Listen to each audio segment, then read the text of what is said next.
Bonjour à tous. Aujourd'hui on va parler de cash, de monnaie, de pécule, de flouze, de fric. Ok, je m'arrête là. Je vais vous parler de mon équipement qui m'a permis de descendre la Loire. Donc si jamais vous l'avez pas vu, ici peut-être une annotation, ou alors ici. J'en sais rien, je suis apprenti youtubeur après tout. J'étais un bon élève, j'ai tout noté sur une feuille, je ne serais pas perdu normalement. Petit disclaimer, je tiens à préciser que je ne suis pas un professionnel. Vous en êtes peut-être rendu compte. Ce que je vais présenter, c'est ce qui a marché pour moi pour un débutant. En aucun cas, l'équipement que je vais vous montrer est le plus optimisé. C'est juste l'équipement que j'ai utilisé qui a bien fonctionné pour l'aventure que je voulais faire. Il y aura plusieurs parties. C'est un commentaire littéraire. Je vais d'abord vous présenter la bête. Sans elle, je n'aurais pas pu avancer sur la Loire. Hop là, El Famoso kayak qui prend de la place. Je l'ai laissé dans le sac. Si jamais vous voulez vraiment le voir, bah il y a la vidéo au pire. C'est un kayak Itiwit, donc une place que j'ai acheté à Decathlon. Enfin, j'ai presque tout acheté à Decathlon, je préfère le dire maintenant. Il fait 11 kg, il peut être facilement transportable. C'est pas gênant, prendre le métro, le train, etc. Moi j'ai de la chance, j'ai un chauffeur qui m'a emmené, qui n'est rien d'autre que mon père, donc merci à lui. Pour 2 jours, il n'y a pas eu de soucis. Faut juste s'habituer un petit peu au fait que ça soit un canoë gonflable. La sensation n'est pas la même. Il m'a coûté 180 €. Franchement, pour le prix, c'est carrément rentable. Je suis clairement satisfait. C'est une place, il peut supporter 100 kg. Ça peut aller très très vite avec vos affaires. À voir si ça peut s'adapter à votre aventure, quoi. Ensuite, la pagaie.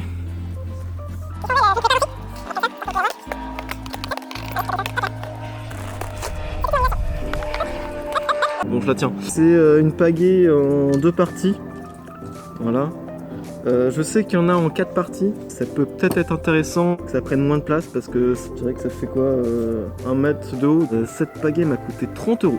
Ensuite, un sac étanche. Moi j'ai pris un sac de 30 litres et franchement c'est ce qu'il fallait. Moins ça aurait été compliqué pour surtout 2 jours. Après, si vous êtes habitué à des sorties en une après-midi, etc., c'est possible de prendre moins, mais moi je conseille de prendre 30 litres. En vrai, 30 litres, c'est pas trop, ça prend pas trop de place, ça se cale bien dans le kayak, donc je vous conseille ça. Et il m'a coûté 30 €. Le gilet de sauvetage. Très très important le gilet de sauvetage. Je vais pas vous expliquer pourquoi. Hein. Sur la Loire avec, franchement pas gênant. Et il m'a coûté 25 €. La pompe Itiwit toujours. C'est la pompe exprès pour gonfler le kayak. On met 3 minutes pour le gonfler et autant de temps pour le dégonfler. Franchement ça va hyper vite, c'est hyper agréable. Ça m'a coûté 10 €. Les chaussons nautiques, ça j'ai failli partir sans. Limite je suis content d'avoir dû retourner à Decathlon pour changer de pagaie parce que je les avais complètement oubliés. Je serais parti sans et ça aurait été très compliqué. Surtout je pense que c'est primordial l'été.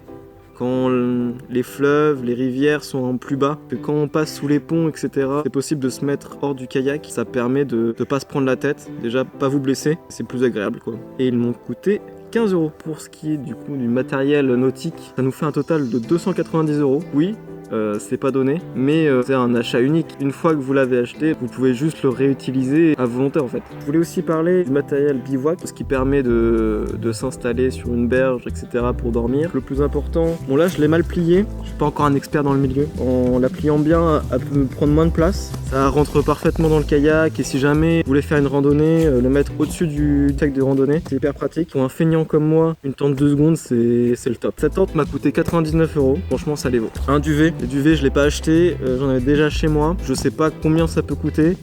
Et peut-être dans les périodes où il fait un peu plus froid, peut-être investir dans un vrai duvet. Ça peut vite chuter les températures la nuit. N'hésitez pas à mettre de l'argent dedans. Donc je sais pas du tout combien ça coûte, mais prévoyez un duvet. Un oreiller gonflable, vous le voyez, ça prend vraiment mais pas de place. Ça se gonfle très très facilement la bouche. Puis la sensation est vraiment agréable. Bon, je vous dirais pas que la sensation est aussi agréable qu'un vrai oreiller, mais franchement pour dormir dehors, ça fait vraiment l'affaire quoi. Ça m'a coûté 10 €. Que je pourrais rajouter, que j'ai pas utilisé, une couverture de survie pour vraiment pas avoir froid du tout la nuit. Si vous comptez descendre quand il fait un peu plus froid. En comptant juste la tente et l'oreiller, ça m'a coûté 109 €. En cumulant l'équipement nautique et bivouac, ça m'a coûté 399 €. C'est à peu près le budget à prévoir. Si vous comptez faire une traversée, vous pouvez peut-être vous en sortir pour un peu moins en achetant un kayak d'occasion. Mais faites attention à ça quand même. On sait jamais vraiment l'état du kayak. Sinon, le petit plus, j'ai acheté un pack voyage. J'ai acheté ça à Auchan. Dedans, on retrouve tout ce qui me permet de faire trépied là. Là, je vais vous montrer le pack. Il ressemble à ça, une petite pochette. Il prend pas beaucoup de place, donc c'est assez sympa. Dedans, ce qu'on retrouve en trépied. Ça se présente comme ça. Ça peut faire aussi hélice de drone, assez sympa. Non, c'est faux, c'est absolument faux. Ça fait trépied, et puis si jamais vous voulez l'utiliser en base de perche de selfie, vous pouvez. Justement, la perche de selfie, voilà, ressemble à ça. Il y a plusieurs crans. En gros, vous pouvez débloquer ça, et puis ça monte, je sais pas à combien ça monte, mais ça fait une petite perche à selfie assez compacte. Vous rattachez ça justement au trépied, puis ça vous fait une petite base. Et ici, il faut visser une autre partie, c'est celle-là qui est le support de téléphone. Voilà, c'est parfait quoi. Il me semble que ça c'est un support pour les caméras embarquées, les GoPro, etc. Si jamais c'est bien ce que je pense ou que c'est pas du tout ça, dites-le moi en commentaire. Ça m'a coûté 34,90 €. Ça me fait un petit starter pack pour un débutant apprenti youtubeur. Donc je suis content. Si on compte tout ce que j'ai payé, ça me fait un total de 434 €. C'est un montant à investir, mais si vous les avez et que vous comptez descendre un fleuve, une rivière, ou même juste partir avec des amis et puis vous poser sur une berge, être tranquille, faire un pique-nique, etc. Ça peut être intéressant d'investir. C'est important de partir à l'aventure. Soyez toujours en quête de liberté. Allez, salut!